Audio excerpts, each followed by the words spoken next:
E nós vamos falar agora sobre reforma tributária, um tema que tem causado muita polêmica, reforma que é esperada pelo país já há bastante tempo. Temos um sistema caótico que representa um custo enorme para as empresas, não apenas pela carga direta, mas também a carga indireta que todo esse sistema leva, o trabalho que as empresas têm. São 2h42. Vamos conversar agora com o Celso Sabino, que é deputado federal pelo PSDB e relator da reforma tributária. Deputado, boa tarde. Boa tarde, Denise. Boa tarde a todos que nos assistem hoje aqui na Jovem Pan. Bom, deputado, o seu parecer a respeito da reforma tributária, pelo menos acalmou um pouco o mercado financeiro. A gente teve impacto inicial muito negativo com a proposta que foi apresentada pelo Paulo Guedes, que propõe, entre outras mudanças, a taxação de lucros e dividendos. A repercussão foi muito negativa porque haveria um impacto muito grande, um aumento da carga para as empresas. Aí saiu o seu relatório e aí mudou a chave das reclamações. A reclamação maior passou a ser dos estados e municípios, porque o governo pretende reduzir muito a carga para as empresas. Aí mudou, em vez de aumentar, vai diminuir, e aí diminui o bolo tributário que os estados e municípios podem receber. E os secretários já estão recomendando, inclusive, a rejeição de todo o relatório. Mas eu queria mais detalhes em relação ao que se pretende fazer. Primeiro, por que de reduzir com mais intensidade a carga tributária e não apenas equilibrar, né? E como é que vai ficar a questão dos lucros e dividendos? Denise, mais uma vez, boa tarde, obrigado pela oportunidade. Realmente, o nosso relatório tem sido tido como ousado, porém também é muito prudente e com muita responsabilidade. Nós discutimos amplamente com vários setores da nossa economia, fizemos quase 40 reuniões, inclusive hoje à noite vamos fazer a nossa reunião de número 40 na Associação Comercial aqui do Estado do Pará. Reunimos diariamente com a equipe econômica do Ministério da Economia, com a Receita Federal, Secretaria de Política Econômica, com o Tesouro, enfim. E finalizamos o texto com esse relatório que foi apresentado aos líderes na última terça-feira, muito bem recebido pelo mercado, por sinal. A Bolsa Brasileira, na terça-feira, se deslocou de todas as outras bolsas do mundo que caíram fortemente. A Bolsa Brasileira disparou, bateu 128 mil pontos e atribuído pelos principais sites de notícias, aliás, por todos os informes de notícias do mercado econômico, a leitura do nosso relatório. O que a gente está pretendendo, de forma bastante ousada, é uma redução drástica na alíquota do imposto de renda das pessoas jurídicas, a alíquota base que hoje é de 15%, nós estamos pretendendo reduzir para 2,5%. É isso mesmo. Nós vamos reduzir a alíquota base do imposto de renda de 15% para 2,5%. Isso vai fazer com que mais recursos estejam disponíveis para as empresas. Desonerar o capital produtivo significa maior incentivo ao reinvestimento, à produção, à geração de emprego e renda no nosso país.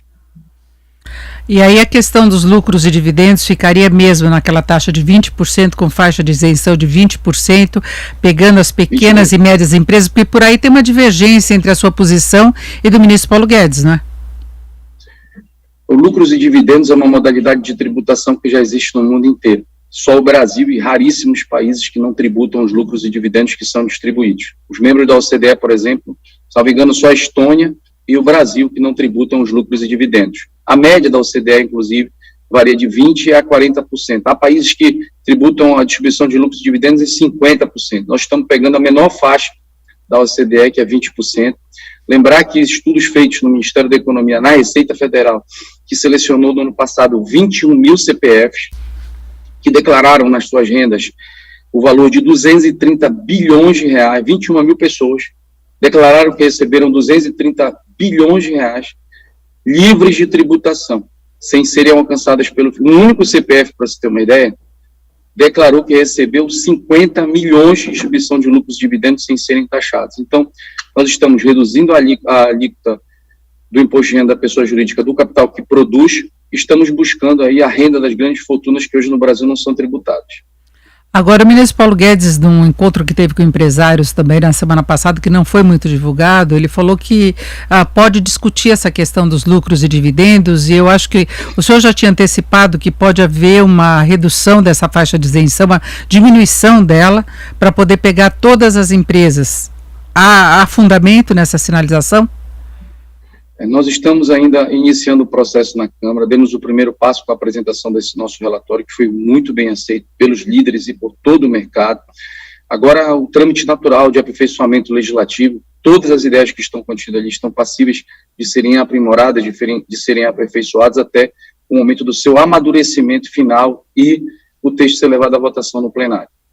Então, mas teria essa possibilidade de não ser 20% de isenção, não R$20 mil de isenção, mas 2.500?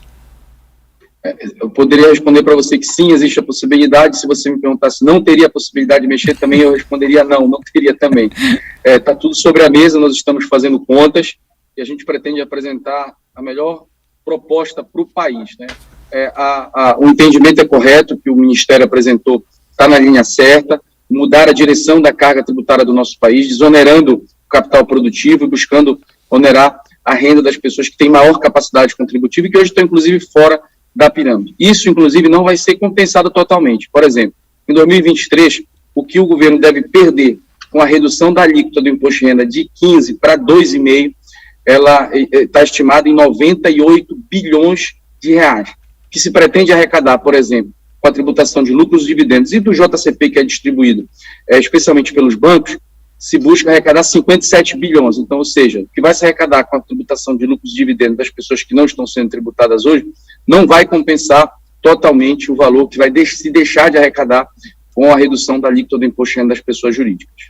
Agora, o ministro Paulo Guedes admitiu que pode haver uma perda de receita da ordem de 50 bilhões. A semana passada se falava 30 bilhões. Qual é a estimativa efetiva? Nós vamos apostar no Brasil, nos empreendedores. Eu acredito fielmente que não vai ter, inclusive, perda de receita, porque apesar da redução da alíquota do imposto de renda para 2,5%, a ampliação da base vai fortalecer as empresas, vai aumentar o capital reinvestido nas empresas e os negócios vão se multiplicar no país. E com a multiplicação dos negócios, apesar da redução da alíquota, eu acredito que ao invés de queda vai ter alta de arrecadação. Os cálculos, a prudência e a coerência nos indicam que a gente tem que calcular a economia como se fosse hoje, se não tivesse nenhum incremento de arrecadação. Os cálculos prevêem uma baixa de arrecadação de 30 bilhões para 2023, o que eu acredito fielmente que nem vai acontecer, porque com mais capital disponível para as empresas, a custo zero, inclusive, que é com a redução da alíquota do imposto de renda, será mais recursos nas empresas e menos nos governos, os nossos empreendedores brasileiros vão responder, vão produzir e gerar mais empregos.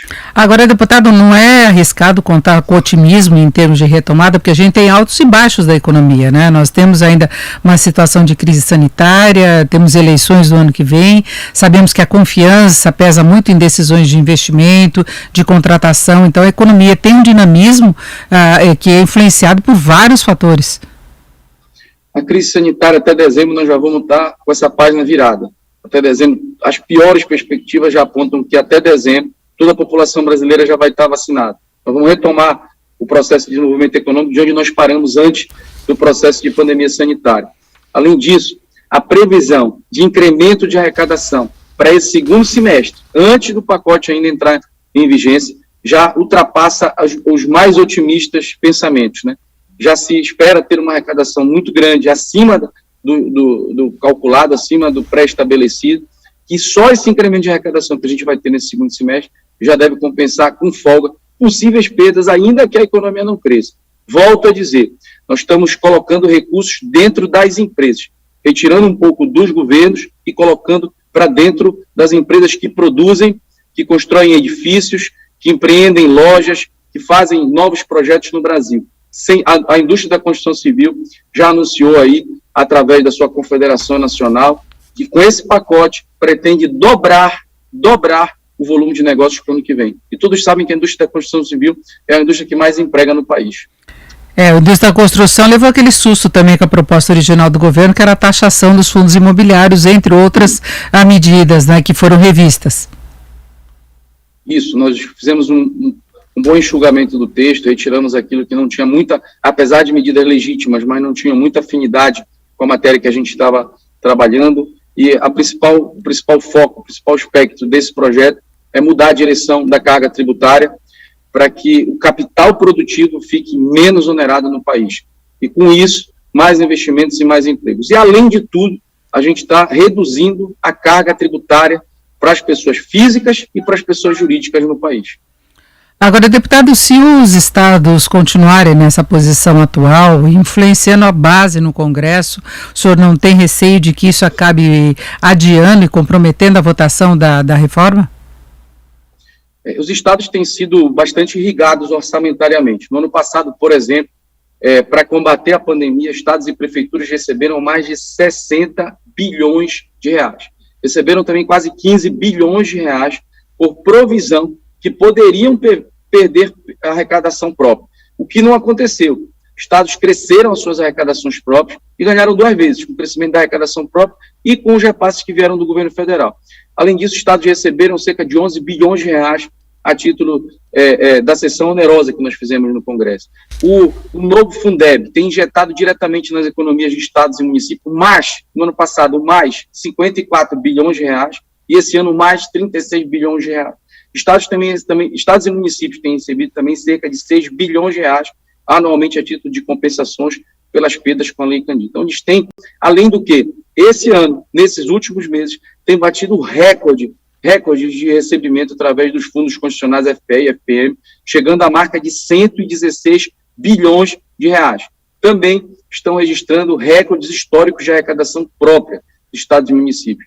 Então, estão sendo bastante irrigados e, além disso, todos nós acreditamos que os recursos nas mãos dos empreendedores vão fazer com que a economia cresça. Sob possíveis pressões nos parlamentares na Câmara dos Deputados, eu acho que é chegado o momento de você que nos assiste aqui na Jovem Pan, que é empreendedor, que vai ser beneficiado, que vai ter a redução da sua alíquota de imposto de renda, pessoa jurídica, sendo reduzida para 2,5%. Chegou a hora de você se manifestar e dizer qual é o seu entendimento. Você prefere que esses 97 bilhões estejam nas mãos das suas empresas, do seu negócio, dos empreendedores, produzindo, comprando mais máquinas, realizando novos empreendimentos, ou nas mãos dos governos?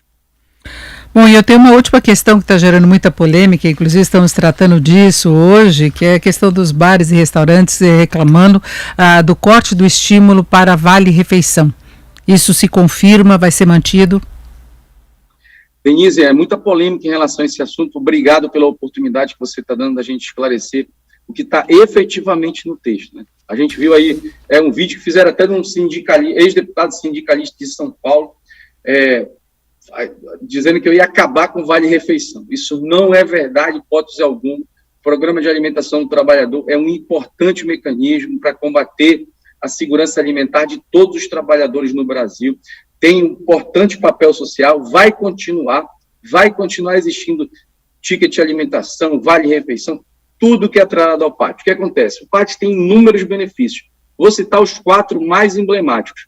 O primeiro, o total do valor destinado ao PAT, compra de vale-alimentação, vale-refeição para os seus funcionários, 100% dele é deduzido na base de cálculo do imposto de renda da pessoa jurídica. Isso vai continuar sendo permitido, dedução de 100% do valor destinado ao PAT na base de cálculo do imposto de renda das pessoas jurídicas.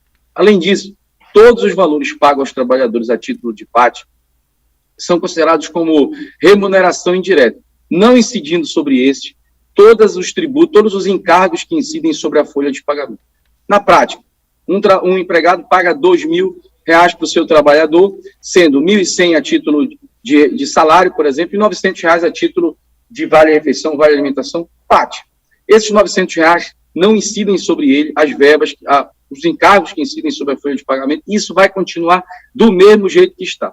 Ademais, os trabalhadores que recebem essas verbas têm esse rendimento como não tributado, ou seja, são rendimentos isentos, vai continuar da mesma forma como está. O que a gente está mexendo, vejam só, há a possibilidade dos valores destinados ao PAT hoje a serem aplicados sobre eles a alíquota do imposto de renda, que vai cair de 12 para 2,5 já.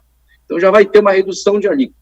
Os valores destinados ao PAT, aplicado à alíquota do imposto de renda, que agora vai ser de 2,5, podem ser deduzidos diretamente do imposto até o limite de 4% do total do imposto.